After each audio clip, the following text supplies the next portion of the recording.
প্রিয় নবম দশম শিক্ষার্থীরা, কেমন আছো সবাই? আশা করি তোমরা সকলেই অনেক ভালো আছো।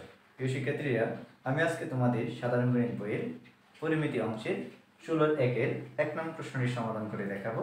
মনোযোগ সহকারে লক্ষ্য করো, আশা করি কারো বুঝতে কোনো অসুবিধা হবে না। প্রিয় শিক্ষার্থীরা, লক্ষ্য করো, 1 নং প্রশ্নটি কি বলেছে? একটি সমকোণী ত্রিভুজের অতিভুজ 25 মিটার, এর অপর বাহুদ্বয়ের অপরটির 4/3 অংশ হলে বাহু দুটির দৈর্ঘ্য নির্ণয় করো। আমরা প্রথমেই একটি সমকোণী ত্রিভুজ অঙ্কন করব। দেখো, আমরা প্রথমেই একটি সমকোণী ত্রিভুজ অঙ্কন করে নিলাম। আমরা এর নাম দিলাম এ বি সি। শিক্ষার্থীরা, লক্ষ্য করো কি বলছে, একটি সমকোণী ত্রিভুজের অতিভুজ 25 মিটার। তাহলে আমরা জানি সমকোণী ত্রিভুজের এই বাহুটাকে অতিভুজ বলা হয়। এই বাহুটার পরিমাণ দেওয়া আছে 25 মিটার।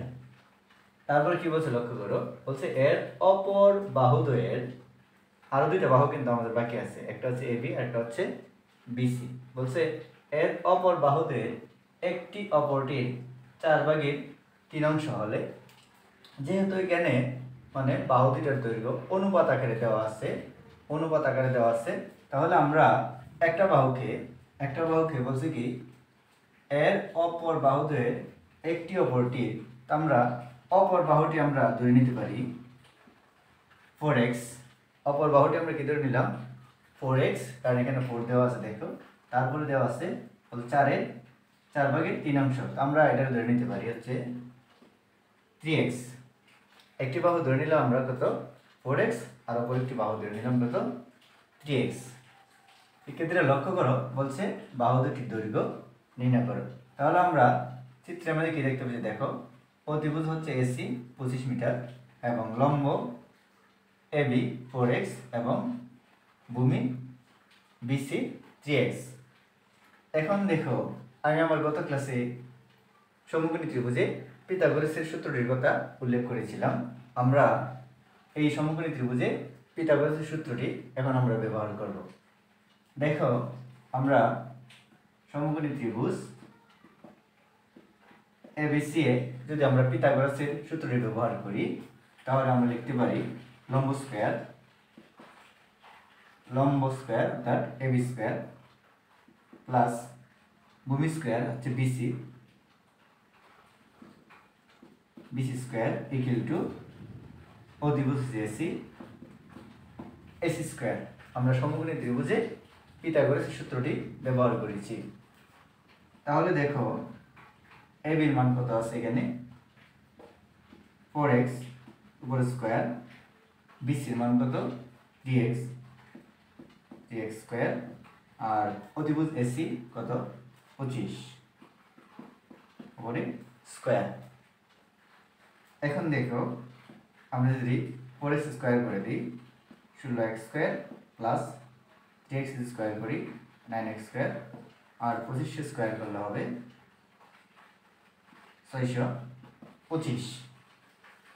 ঠিক আছে, লক্ষ্য করো, 16x স্কয়ার এখানে আছে 9x স্কয়ার, তাহলে হবে 25x স্কয়ার, এদিকে আছে 625, বা x স্কয়ার ইকুয়াল টু 625, এই 25 নিচে চলে যাবে ভাগ আকারে। তারপরে দেখো, আমরা যদি 25 দিয়ে 625 ভাগ করি, 25 25 625, বা x স্কয়ার ইকুয়াল টু 25, বা x ইকুয়াল টু, আমরা যদি স্কয়ারটা কি করে দিই, রুট করে দিই 25, বা x ইকুয়াল টু, আমরা 25 রুট ওভার করলে কত হয় 5। x এর মান কত বেরিয়েছে 5 বেরিয়েছে। তাহলে দেখো, আমাদের বাহু দুটির দৈর্ঘ্য নির্ণয় করতে বলছে। তাহলে একটি বাহু হচ্ছে এবির মান হচ্ছে 4x, আর একটি বাহু AB equal to 4x, x এর মান কত পাইছি আমরা 5, 4 × 5, তারপর আছে কত 20 মিটার। অপর একটি